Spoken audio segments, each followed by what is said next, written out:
Hi, on the series of Why Traders Lose Money, I want to talk about something that most traders, especially newbies, overlook. Now, see, it is very important I state this because I've realized that many traders jump straight into live trading without validating their system. The system in this context means their strategy, without validating their strategy. And I've come to realize over many times observing people lose their capital is that without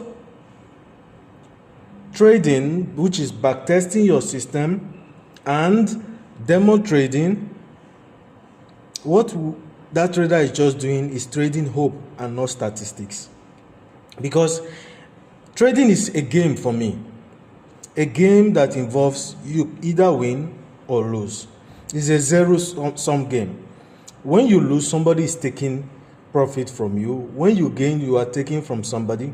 When it is break-even, which I hardly see that as break-even, but break-even in a technical term is when the trader doesn't lose the money he anticipates to lose on that particular setup. But if you look at it microscopically, there is no break-even. Because even when you put your destiny on where your stop loss is on your entry, that particular opportunity that you could have extracted some capital from has gone.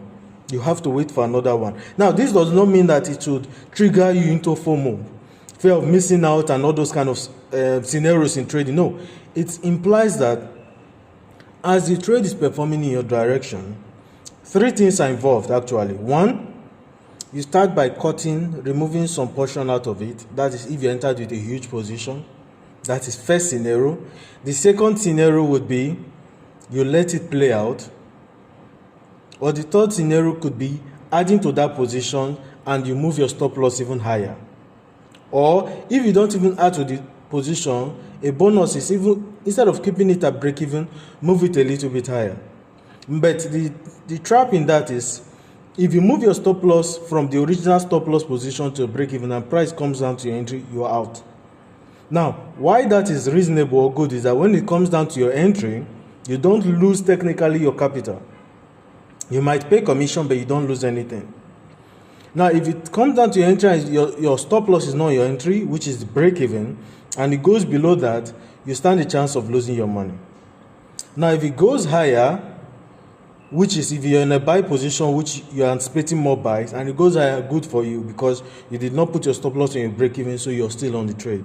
But if your stop loss is not your break even and price goes lower and hits you on the stop loss